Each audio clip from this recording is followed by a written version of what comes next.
absolutely, man. And I tell you, you're not putting out some BS. I mean, you're putting out high quality, stuff. And which brings me to the next point is that it's clear to me that you're not obviously doing it by yourself with, a cell phone, holding a cell phone to your face. You got a team built around you.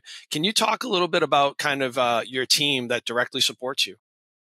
Absolutely. So uh, I'm the main engineer for my guys. We have three artists signed to the label. This is not including me. So I have an artist from Florida. I have an artist from I would like to say North Los Angeles, and I have another artist closer to the Phoenix area. But we have a videographer. We have a marketer that helps us with, running ads. He helps us pretty much. He gives us the statistics on how we should push a certain video, how we should push certain music to certain people, to certain peers. And then obviously we have the distribution label, which is a big company that we go through to distribute the music, to get our music on Apple Music, Spotify, Shazam, Amazon Music. So I think it's a big circle that could makes the wheel turn, so to speak. Because without any of them, it becomes an issue. I mean, all this while you're on active duty, and for the audience, I have seen Chris work his ass off like many of the other Marines. And there is no, like the Marine Corps suffers because you have this going on in your personal life. You're a fantastic Marine staff non-commissioned officer. And I think that's what just impresses me the most about you is that you're giving 100% in the Marine Corps and you're giving 100%, and you just got a capacity to do a lot of different things. So that's amazing. Last question for you about specifically your team and kind of your brand. If you don't mind sharing, how profitable is what you got going on right now? So music works a little bit different than any other. I would like to say than any other business, because with music you get paid quarterly. So Apple Music and Spotify pays you quarterly depending on streams and how many people are listening to your music. Right Yeah. now, roughly, quarterly, I get two different paychecks. I get a paycheck from BMI, which is the company that registers your trademarking, lyrics, your beats, your voice, pretty much everything that you're saying on a song. So your registration for the music, and they pay me roughly anywhere from, it could be from 1,500 to 2,500 every quarter. Now, where you make the good money is from Apple Music and Spotify. And it all depends on how much music you're releasing and how much you're branding that music. So if I were to release, which I try to release 3 songs a month. If I push these 3 songs and I market the hell out of them for 3 months, and I'm running ads on them, you could see anything from $3,500 to $4,500 every quarter.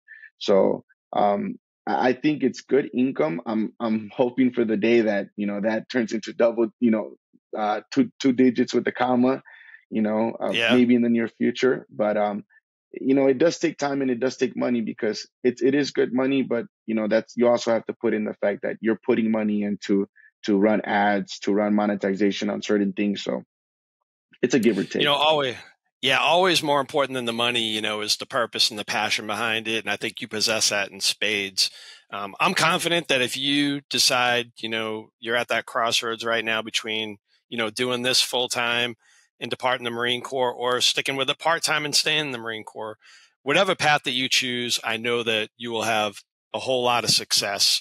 Um, but I think if you go full time, that you're only going to continue to grow because what you are doing is amazing. And I tell you, man, I'm gonna give you some feedback. So here's your report card.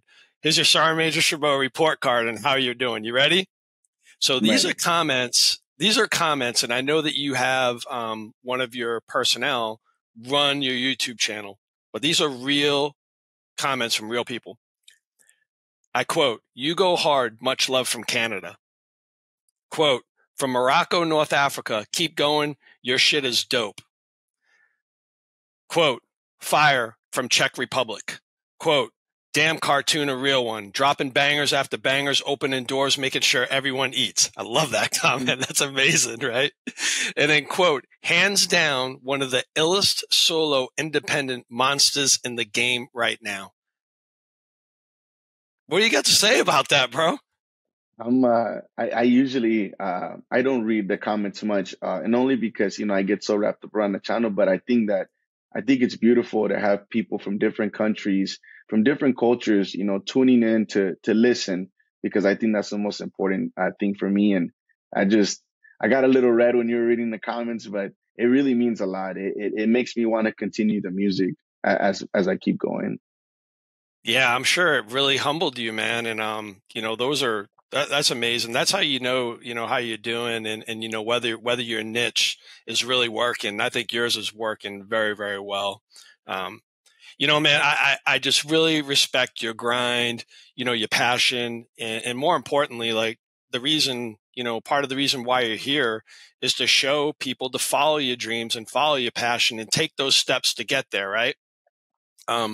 So for those out there, that have that marble rolling around their head and that idea rolling around their head, no matter what it is, whether it's art, business, real estate, be a better worker, a better husband, a better dad, what advice do you give to that person to get themselves over that obstacle and to keep moving forward? Oh, you have to continue. You have to continue pushing. If you have a dream, I think the best thing to do is pursue it, because, as I tell myself, later on in the future, you want to at least say, I tried, than to live with the regret, wondering what would have happened if I tried. Never live with the what Mm. if. And, it's tough, but I think if nobody's going to push your dream more than you are, and it's going to be that passion and that love that you have for what you do that's going to make that happen. You have to work harder every single day. Yeah. And, the other thing I would say to back up your statement would be that not everything that you do is going to be super successful. You're going to have stumbles along the way. There's going to be sometimes, where, you think that you do something really well and it just doesn't catch. Am I right? Yeah, 100%. I think to this day, it's one of those things where, I fall and I learn and I get back up, readjust, just like in the rifle range, zero in once again, and we get back on the grind. Here's something that was kind of, on my mind, right? That I grew up, in the late '70s and the '80s and stuff, and during the '80s there was a big when kind of gangster rap and Chicano rap, and there was like this big all out assault on it, with through Congress and and different people out there that were trying to get labels. That's why there's labels put on records and things like that, parental guidance, all these things. So there's a lot of people out there that look at what you're doing and look at what that field is doing in a negative light, right? They're saying that you're promoting the wrong message to the youth of today. So for you as an artist, how do you reconcile that and spin your passion to be a positive influence?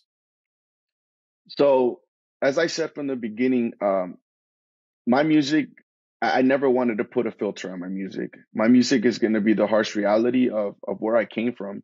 And unfortunately, it's not going to be pretty, because I grew up around a gang related infested area. I grew up around people that were making ends meet the wrong way, by hurting other people through substance abuse, through drug abuse, through violence.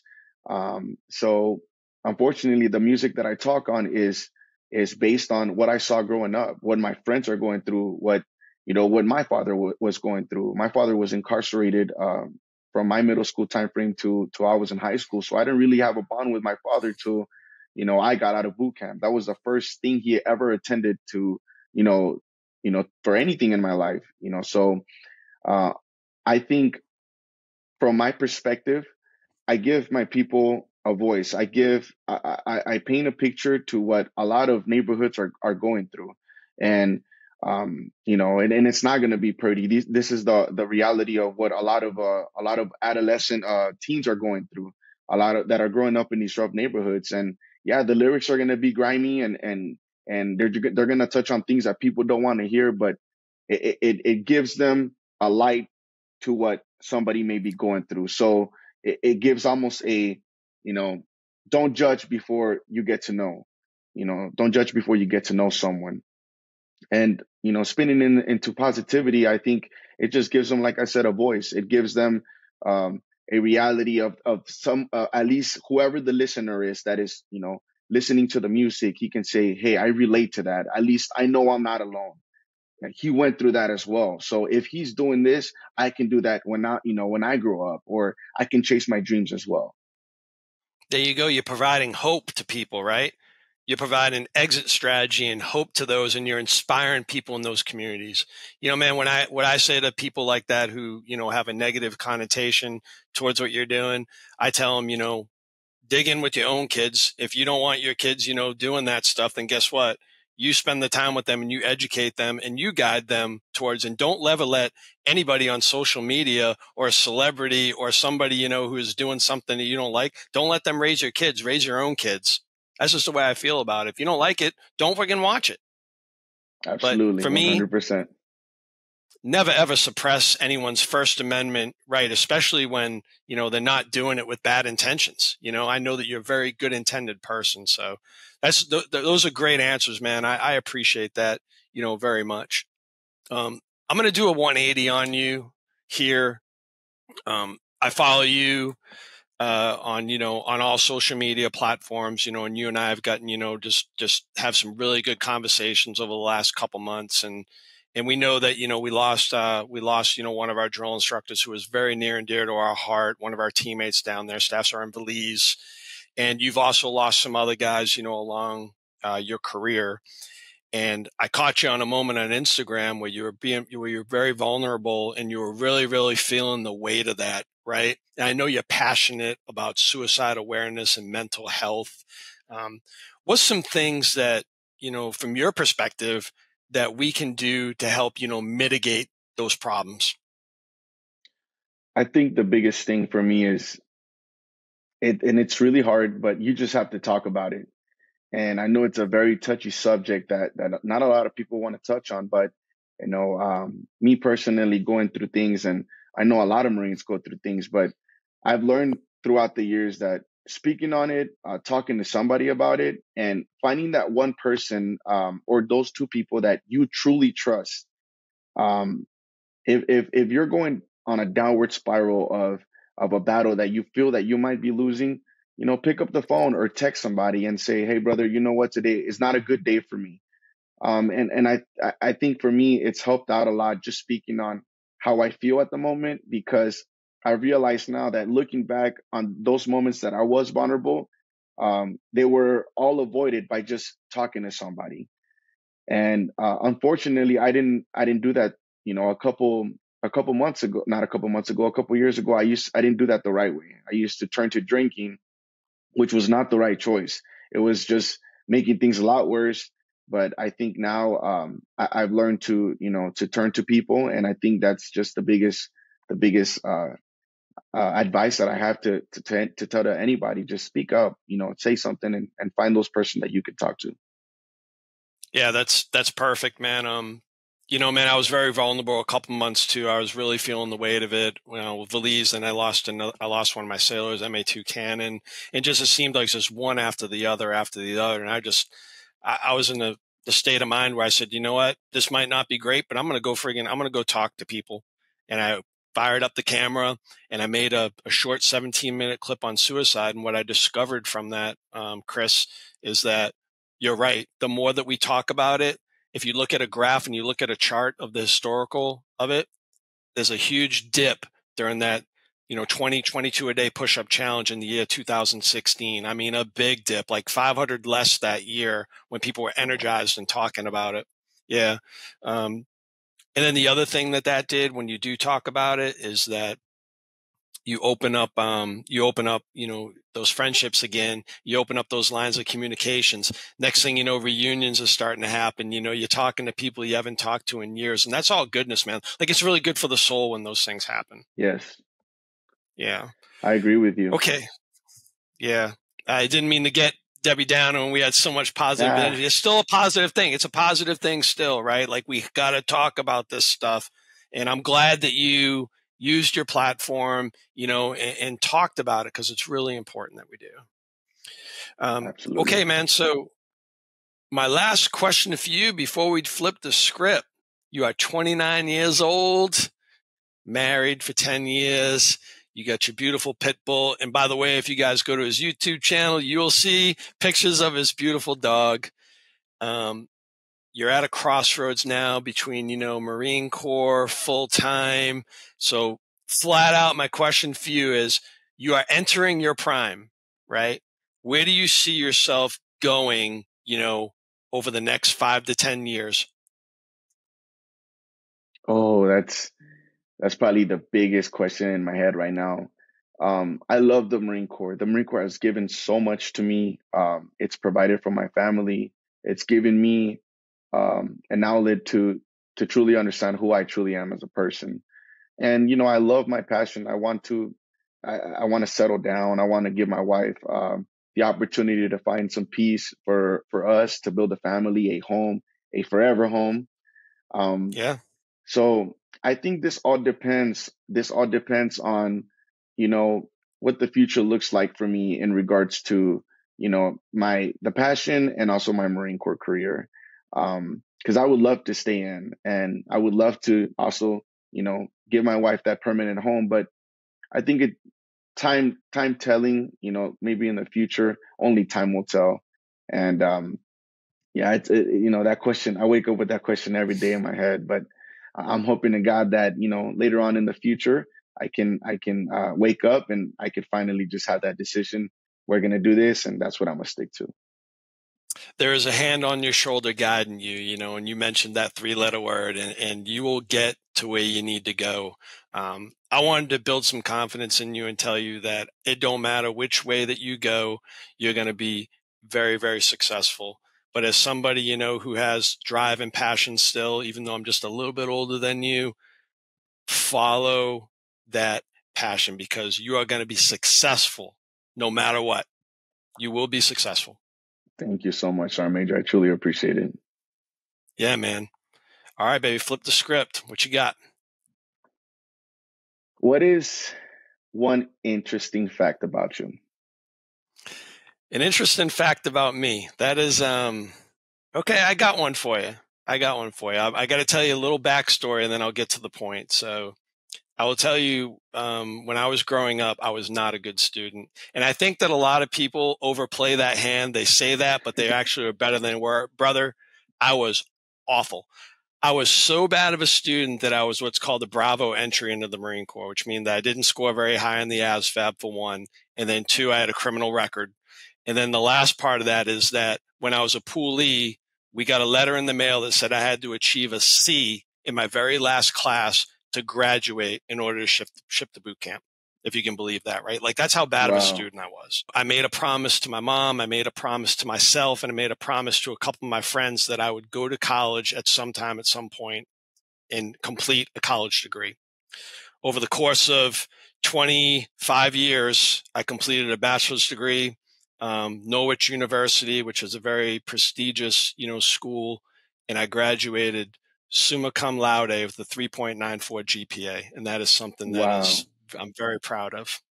Yes, at 44 years old, took my first class as a Lance Corporal all the way through when I graduated as a Sergeant Major at RTR West. So there always is time, because I know a lot of people make excuses, but I think you're a Nah, man. big example of that. It's not how you start, it's how you finish. And remember, man, like we all kind of have that thing that we weren't good at, right? But are you showing growth, right? And do you want to grow? Do you want to get better? Absolutely. Are you passionate about what you do, right? Absolutely, Sergeant Major. So I that's would my have never interesting known. fact for you that, yeah, no, hey, it's one of them things like you got to carry yourself with humility, that can't, the good things in your life, that your achievements, you save those things for, when you asked or when, or you use them to educate and teach others and inspire others. So I'm glad you asked me that. That was a fantastic question. And, it also hangs, the cool part about it, right? And this is something as you build your family to think about, is my degree hangs next to my wife's degree upstairs, right? And my son walks by it every day. He walks by our 2 degrees. My wife is a little bit smarter than me. You know, she went to high school, went to college. She did it the right way. Well, she was out there shopping at the pony farm, and then she found herself her stallion, right? So all good. But yeah, so like that.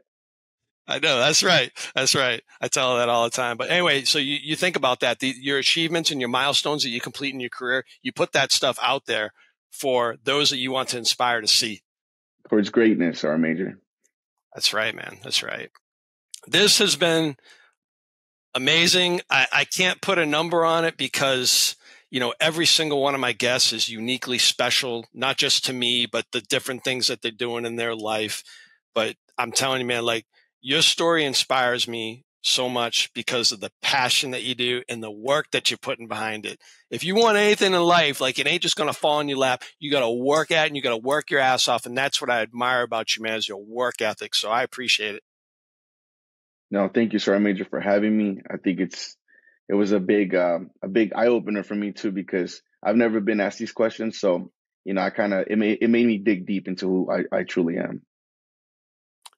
I'm honored, you know, to host you because, you know, this is not just, you know, for my channel. This is also for your followers and stuff. And the thing that I enjoy is that they are going to get, you know, a more human side of you, you know, behind your artistry, which is, I think, going to be very powerful. And I think it'll even help you, you know, grow even more than you're growing now. So it was my honor to have you, brother. Thank you.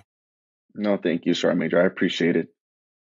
To everybody out there, YouTube channel fam, Left, Right, Left podcast, I appreciate you. I hope that you enjoyed this episode with my man, Chris Moreno. Remember, get after life, keep moving forward.